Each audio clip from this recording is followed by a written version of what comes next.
In the heart of Milwaukee, where the chill of Lake Michigan lingers in the air, Emma grew up in a house where the spotlight never quite reached her.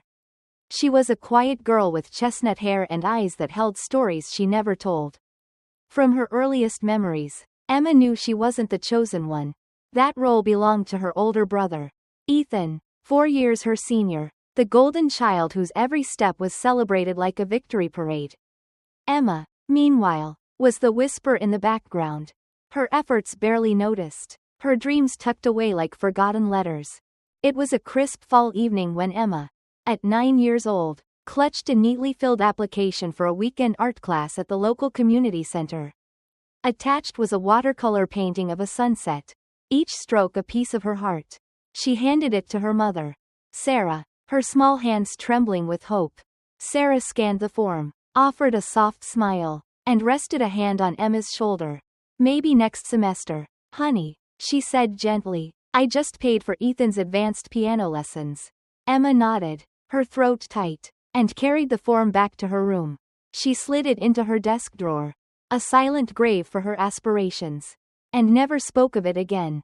Ethan, on the other hand, was the family's pride. When his music teacher mentioned he had promise, Sarah and their father, David, sprang into action. They hired a private piano instructor, bought a sleek keyboard, and transformed the living room into a makeshift studio. Ethan's melodies filled the house every evening, accompanied by Sarah's glowing praise. "He's going to be something special." Emma, in her small bedroom, tried to focus on her homework through the music, her own dreams drowned out. Once, she mustered the courage to ask about a summer writing camp she'd found online.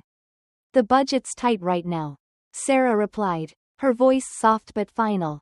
Tight, Emma learned, was code for reserved for Ethan. Family dinners were Ethan's stage.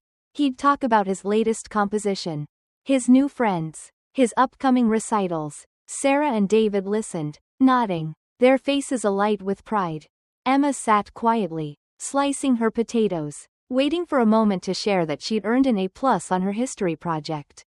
But the meal would end, and her words remained unspoken. When Ethan started high school, the gap widened. A teacher's compliment about his talent was broadcast to aunts, uncles, and neighbors. But when Emma's teacher emailed to praise her diligence, Sarah replied with a quick, "Thanks," and set her phone aside, as if the message had never arrived. By 14, Emma understood a painful truth: if she wanted anything in life, she'd have to forge her own path. She stopped seeking approval, stopped asking for permission, stopped expecting fairness. She mastered the art of smiling through disappointment, her heart a vault for unspoken hurts. One evening, she asked David why Ethan always came first. He paused, his eyes flickering with unease, then said, "Ethan's got a gift. Emma, you're good, too, but his talent could take him places." The words cut deeper than she expected. Not for their harshness, but for confirming what she'd always felt: she was never the priority in her own home. The summer Emma turned 15. While Ethan prepared for college at the prestigious Berklee School of Music with a full scholarship and a sleek apartment leased by their parents, she set out to find her own way.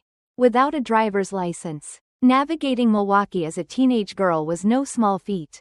But her grandparents, Clara and Henry, owners of a quaint antique shop on the city's outskirts, offered her a lifeline. On her first day, Henry pointed to a dusty stack of old books and said, "If you can handle the musty smell and don't mind a little grit, this place is yours." Emma nodded, her resolve unwavering. Every afternoon after school, she boarded a bus for a 40-minute ride to the shop.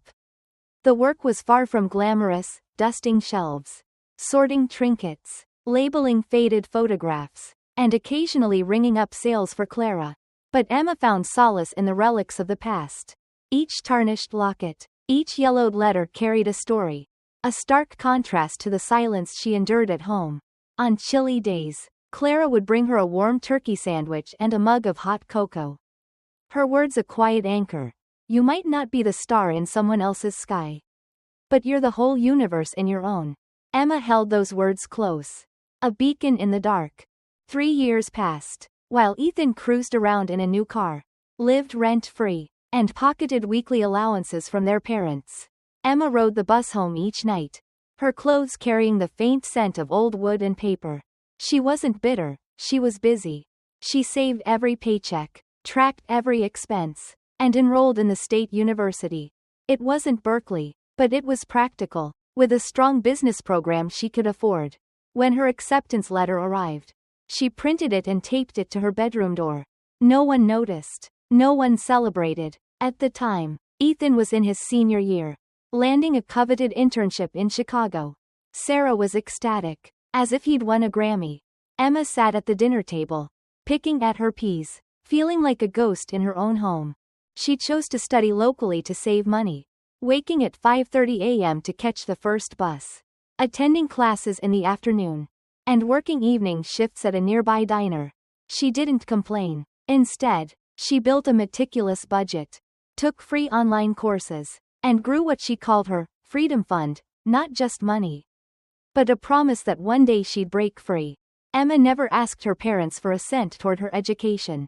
She even chipped in for household utilities. Still, Sarah and David would say, "Emma, you're so responsible. Not like Ethan, he's always calling when he needs something." She'd smile, but a chill settled deeper in her chest. Ethan remained their shining star, while she was the steady, invisible support. When Ethan graduated, the house buzzed with a lavish party, cake, balloons, a photographer capturing every moment. When Emma finished her freshman year with a perfect GPA, her parents sent a single text, "Great job." She grew accustomed to it, channeling her energy into school and work, knowing that patience and independence were her keys to escaping a cycle of favoritism she'd never chosen. But the inequities were only beginning. The financial burdens and betrayals that lay ahead would test Emma's strength in ways she couldn't yet imagine, pushing her toward a reckoning that would redefine her place in the world. The Milwaukee skyline glittered faintly through the apartment window. But for Emma, the view was a blur of exhaustion and betrayal. At 23, she was no stranger to carrying the weight of her family's expectations. But the past few months had pushed her to the edge. The apartment she'd fought to call home, once Ethan's, now hers at a steep price, had become a battleground. Her brother Ethan, his wife Lauren, and their toddler, Noah, had moved in, turning her sanctuary into a chaotic extension of her childhood, a place where she was invisible, exploited, and expected to give endlessly. Emma's days were a relentless grind. She'd wake at dawn, rush to her job at a downtown financial firm, and return to an apartment where she was relegated to the living room sofa. Ethan and Lauren, jobless and adrift after their business venture in Connecticut collapsed, treated the space like their own.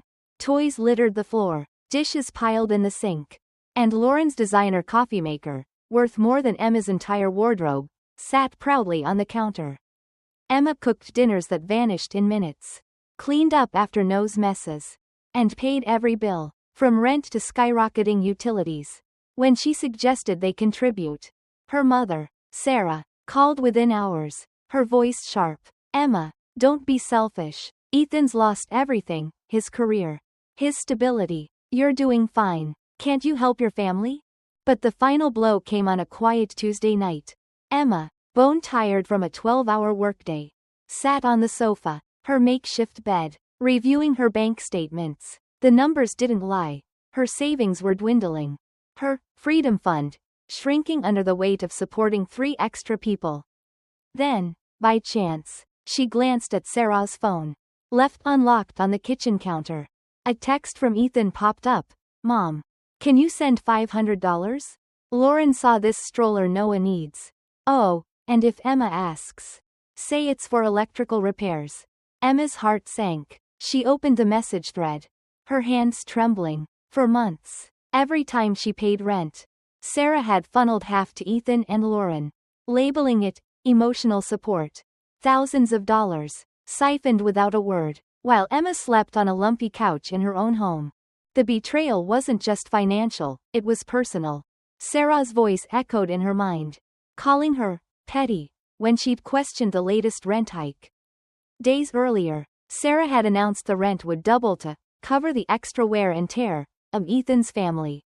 "You've got a good job, Emma," she'd said, her tone dismissive. Ethan's in a crisis. You should be helping more. Emma had stared at her, a dry laugh escaping her lips. Helping more? She was already their bank, their maid, their safety net, but to them, she was just a resource. Not a daughter, not a sister. That night, under the dim glow of the balcony light, Emma wrapped herself in a thin blanket and stared at the city's distant lights. Each glowing window seemed to hold a life freer than hers. She thought of her grandmother Clara's words, "You're the whole universe in your own." For years, Emma had carried her family's burdens, believing endurance was strength. But now, she saw the truth. Strength wasn't just surviving, it was choosing herself. She opened her laptop and searched for one-bedroom apartments near her office. No roommates, no shared burdens, just a space that was hers. An hour later, she found it, a modest third-floor unit, 8 minutes from work, managed by a kind widow named Margaret who wanted only, no noise. No drama. Emma emailed for a showing, her heart racing with a mix of fear and resolve. The next morning, Sarah called, her voice syrupy. "Emma, can you transfer the rent early? I'm splitting it to help Ethan with groceries." Emma paused, then replied calmly, "Sure, Mom, but this is the last time." Sarah's hesitation crackled through the line. "What do you mean?" Emma didn't answer. She hung up, a quiet smile curling her lips. She had a plan, and it was 30 hours from completion. Over the next day, Emma moved with precision. After work, she bought a large suitcase with same-day delivery. That night, while Ethan scrolled through old music videos and Lauren fussed over Noah in what was once Emma's bedroom, she packed. She took only what was hers, clothes, her laptop, a few novels, and a small lamp that had lit her late-night study sessions. Everything else, the table, the chairs, Lauren's ostentatious coffee maker, she left behind. At 2:10 a.m., under a starlit Milwaukee sky, Emma wheeled her suitcases down the hallway. She taped a note to the fridge. "Don't call. Don't look for me. Don't expect another cent." The silence of the night felt like freedom. For the first time, the city's hum was a lullaby, not a reminder of her burdens. Her new apartment was small but hers. Bare walls, a single window, and a gas heater that hummed softly. She sat on the empty floor, coffee in hand, playing gentle piano music from her phone. The notes filled the space. And with them, a peace she'd never known. A week passed without a word from her family. Then, on the 1st of the month, rent day, Sarah's name lit up her phone. Emma let it ring. Hours later, a text arrived. "Emma. Reminder. Rent's due. Ethan's taking Noah for a checkup. And I couldn't send them extra this week." Emma's fingers hovered over the keyboard. Then typed, "Mom, I moved out last week. You won't get another dime. Not today. Not ever." The response was swift. Sarah's messages poured in, a mix of anger and desperation. "You're being unreasonable. Emma, I only took some of your rent to help Ethan rebuild. That's what family does, we share. How could you abandon us?" Emma's reply was a single line. "Family isn't one person carrying everything while others take." Ethan's message followed, dripping with venom. "So you bailed? Hope your new place holds all your selfishness." Emma read it, felt nothing, and blocked their numbers. The quiet that followed was a gift. Winter came early to Milwaukee, blanketing the city in snow. Emma's apartment, warmed by its old heater, felt cozier than any home she'd known. She threw herself into her MBA program, earning straight A's in her first semester. At work, she led a high-stakes project with the Chicago office, her confidence growing. There, she met Logan, a strategy director 8 years older. Steady and kind, their connection wasn't a whirlwind romance but a slow build, lunches, shared books, and a mutual respect that felt like solid ground. When Emma shared her story, Logan didn't pity her. "Some people have to leave to live," he said simply. For the first time, Emma realized strength didn't mean standing alone. Through Clara, Emma learned her family was unraveling. Ethan and Lauren, drowning in debt, couldn't afford Noah's preschool. Sarah, borrowing from friends to keep up appearances, was avoided by those who once idolized Ethan. Clara recounted Sarah's tears. "If only we hadn't let Emma go." But Emma knew the truth. they never let her go. She'd walked away, and they couldn't stop her. Emma channeled her pain into purpose. She wrote essays about her journey.